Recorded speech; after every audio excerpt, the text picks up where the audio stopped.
Queridos irmãos e irmãs, é para mim uma satisfação, uma alegria me comunicar com vocês através dessa nova maneira. Talvez não é nova para muitos de vocês, mas para mim, um quase idoso de 58 anos de idade, é uma experiência nova. Mas que Deus nos ajude então, e nos abençoe e possamos continuar firmes na caminhada do Evangelho, seguindo Jesus com toda a graça, com todo o amor e com toda a firmeza. Então, a graça do Senhor seja com todos vocês e a paz de Cristo, que excede todo entendimento, que não depende de circunstâncias, guarde os seus pensamentos e as suas emoções enquanto você lê e enquanto você ouve a palavra de Deus. Então, damos continuação à exposição da carta de Paulo aos Filipenses. E o texto para hoje está no capítulo 1, versículos de 12 a 26, que eu passo a ler e você pode então acompanhar. Repetindo, Filipenses capítulo 1, versículos de 12 a 26. Então passo a ler. E quero, irmãos, que saibais que as coisas que me aconteceram contribuíram para o maior proveito do Evangelho, de maneira que as minhas prisões em Cristo foram manifestadas por toda a guarda pretoriana e por todos os demais lugares. E muitos dos irmãos no Senhor, tomando ânimo com as minhas prisões, ousam falar a palavra, mais confiadamente e sem temor. Verdade é que também alguns pregam a Cristo por inveja e por rivalidade, mas outros pregam de boa vontade. Uns, na verdade, anunciam a Cristo por contenção, não puramente julgando com isso acrescentar aflição às minhas prisões, mas outros por amor, sabendo que fui posto para a defesa do Evangelho. Mas que importa? Contanto que Cristo seja anunciado de toda maneira, ou com fingimento, ou em verdade, nisto me regozijo e me regozijarei ainda, porque sei que disto me resultará livramento pela vossa oração e pelo socorro do Espírito Santo, segundo a minha intensa expectativa e esperança de que em nada serei confundido. Antes, com toda a confiança, Cristo será tanto agora como sempre engrandecido no meu corpo, seja pela vida, seja pela morte. Porque para mim o viver é Cristo e o morrer é ganho. Mas se o viver na carne me der fruto da minha obra, não sei então o que devo escolher. Mas de ambos os lados estou em aperto. Tenho desejo de partir e estar com Cristo, porque isto me é ainda muito melhor. Mas julgo mais necessário, por amor de vós, ficar na carne. E tendo essa confiança, sei que ficarei e permanecerei com todos vós para proveito vosso e gozo da fé, para que a vossa glória cresça por mim em Cristo Jesus pela minha nova ida a vós. Amém? Que Deus abençoe a leitura da sua palavra. Irmãos, é importante lembrar, sempre que lemos a Escritura, do contexto, da situação. Então, passo a rememorar, muito brevemente, os principais fatos em torno dessa carta. Primeiro, é uma carta de agradecimento. Paulo tinha um amor, um carinho muito especiais, pelos irmãos de Filipos, porque desde o princípio do Evangelho naquela cidade, todos cooperaram muito. Houve conversões de famílias, família de Lídia, família do carcereiro, e muito prontamente os convertidos, as famílias, se alegraram na novidade do Evangelho, na nova vida, e se puseram a servir, abrindo seus lares. Também lá em Filipos, a pregação do Evangelho foi marcada pelo mover sobrenatural. Houve, primeiramente, um encontro de Paulo com uma jovem que era adivinhadora, que recebia um espírito de adivinhação, que na Bíblia chama de Pitonos em grego, que se refere, na verdade, ao inimigo, que é a antiga serpente.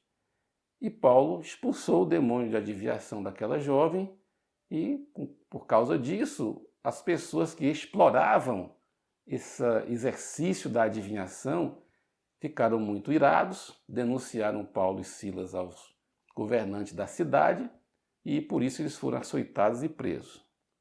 Mas o mover do Espírito Santo ali foi muito tremendo, porque na prisão em Filipos, Paulo e Silas, por volta da meia-noite, você pode ler isso em Atos 16, eles oravam e louvavam o Senhor. E foi tão poderoso o mover do Senhor ali, que todos os presos ouviam as orações e os louvores, e Deus enviou um terremoto que sacudiu a prisão, as portas todas se abriram e as cadeias, os grilhões que prendiam os apóstolos, foram abertos. Isso foi algo sobrenatural. Terremoto não abre cadeias, né? Mas o Senhor abriu. E também, ali em Filipos, houve uma marca muito grande da alegria. Quando lemos sobre a conversão do carcereiro, ao receber o Senhor, ele e sua casa, diz o texto que ele experimentou um mover de alegria. Então, aquela igreja em Filipos foi gerada por dor, por sofrimento, mas gerou ali muita alegria, muita presença do Espírito Santo. Então, aquela igreja se tornou uma das principais cooperadoras de Paulo. No mínimo 3, talvez 4 ou 5 vezes, ao longo dos anos posteriores, eles enviavam, através de Epafrodito, ajuda material para Paulo, e Paulo muito se alegrava com isso, e a razão de escrever essa linda carta aos Filipenses foi que, mais uma vez, Epafrodito o alcançou na sua prisão agora em Roma e levou ajuda, levou recursos, levou o carinho, levou o amor dos irmãos a Paulo, e por isso, então, Paulo, muito contente, muito feliz, escreveu essa carta de agradecimento. Queridos irmãos, dito isso, então, para relembrar todo o contexto, passo agora a explorar um pouco mais os versículos aqui. O verso 12 diz que Paulo afirma que todas as coisas que aconteceram a ele contribuíram para o maior proveito do Evangelho. Irmãos queridos, aqui nós temos algo muito maravilhoso. Paulo estava preso e ficou preso vários anos. No entanto, a obra de Deus na vida de Paulo era tão grande, tão poderosa, que mesmo em circunstâncias difíceis como prisão e coisas semelhantes, a palavra de Deus crescia na vida de Paulo. Queridos irmãos, aqui nós temos uma aplicação maravilhosa. No capítulo 1, no verso 6, capítulo 1 de Filipenses, verso 6, Paulo afirma o seguinte, em relação aos irmãos de Filipos: eu tenho certeza que aquele que começou entre vós a boa obra vai completá-la até o dia de Cristo Jesus. Queridos irmãos, Deus começou uma boa obra na vida de cada um de nós. O Senhor Jesus começou uma boa obra na sua vida, e todas as coisas que acontecem na sua vida cooperam tanto para o seu bem, como também cooperam para que a obra de Deus em você e através de você seja totalmente completada. Querido irmão, diga amém ao que o Espírito Santo agora ministra ao seu coração. Deus te chamou a Cristo, o amor do Pai te trouxe aos pés do Senhor Jesus, e o Espírito Santo operou milagrosamente, poderosamente em você, e ele vai completar até o dia que Cristo volte ou que o Senhor te leve. Agora, até esse dia, tudo que acontece com você, comigo, tem dois aspectos. Há uma promessa linda em Romanos 8, verso 28, que eu vou ler aqui. Romanos 8, 28 diz o seguinte: e sabemos que todas as coisas contribuem juntamente para o bem daqueles que amam a Deus, daqueles que são chamados segundo o seu propósito. Queridos irmãos, queridas irmãs, você foi chamado, foi chamada por Deus segundo o seu propósito. Então, tudo que acontece na tua vida, de alegre, de difícil, mesmo num contexto que traz muito medo e temor, como é o nosso momento agora, em que o mundo enfrenta uma pandemia, uma gripe que causa a morte de várias pessoas, né? O Covid-19, que nós chamamos de coronavírus, mesmo nesse contexto, tudo coopera para o nosso bem, porque aquele que começou a boa obra em nós a está completando. Cada dia, queridos, que amanhecemos, vemos o sol, estamos vivos, é porque o Senhor ainda não completou a boa obra. Mas esse é mais um dia em que Ele estará e está hoje e todos os dias operando em você, operando nas circunstâncias, e afinal, tudo isso vai produzir maior intimidade sua com o Senhor Jesus, Deus vai derramar mais graça sobre você para repartir com os outros, e você vai continuar servindo ao Senhor. Então essa é a primeira lição aqui desse verso 12, que tudo contribui para o proveito do Evangelho. Agora, alguém pode ter a dúvida, vem cá, Horácio, me diga, tudo contribuía para que o Evangelho fosse pregado, e Paulo, nesse texto, afirma que pessoas se animaram a pregar o Evangelho por causa da sua prisão. Alguns motivados por rivalidade, querendo talvez ganhar projeção, pensando, já que Paulo está preso, não vai poder pregar tanto, então quem sabe, pensariam esses maliciosos, essa é a minha chance de pregar muito, de me tornar um pregador famoso e de ter um ministério maior, mais famoso do que o de Paulo. Outros não, queriam pregar porque viram que Paulo estava limitado, amavam o Senhor e amavam o Evangelho, mas então que a prisão contribuiu para o crescimento do Evangelho, amém, pura verdade. E mais ainda, foi nessa prisão em Roma que Paulo escreveu várias cartas que até hoje alimentam a igreja. Até hoje, várias cartas que Paulo escreveu, ele o fez nas prisões. E que riqueza de ensinamentos preciosos nós temos até hoje, graças às prisões de Paulo. Mas em que isso contribuía para o bem de Paulo? Porque parece que Paulo só levava prejuízo, né? Mas, queridos irmãos e irmãs, aqui a lógica é outra. No Evangelho de João, no capítulo 14, no verso 21, que eu passo a ler, vamos entender como isso tudo também contribuía para a alegria e era ganho para Paulo. João 14, 21, lemos o seguinte: aquele que tem os meus mandamentos e os guarda, esse é o que me ama, e aquele que me ama será amado de meu Pai, e eu o amarei e me manifestarei a ele. Queridos irmãos, Paulo amava Jesus, mais do que tudo, mais do que a igreja, ao ponto que nos capítulos seguintes dessa carta ele vai dizer que tudo aquilo que até ele conhecer Jesus ele considerava como honra, privilégio, hebreu, filho de hebreus, fariseu, educado aos pés de Gamaliel, o mestre mais famoso da época, zeloso, irrepreensível segundo a lei judaica, quando esse homem tão cheio de currículo, de status, de coisas honrosas, quando ele conheceu Jesus, o Nazareno, na estrada de Damasco, ele foi tomado por um amor por Jesus que excede tudo.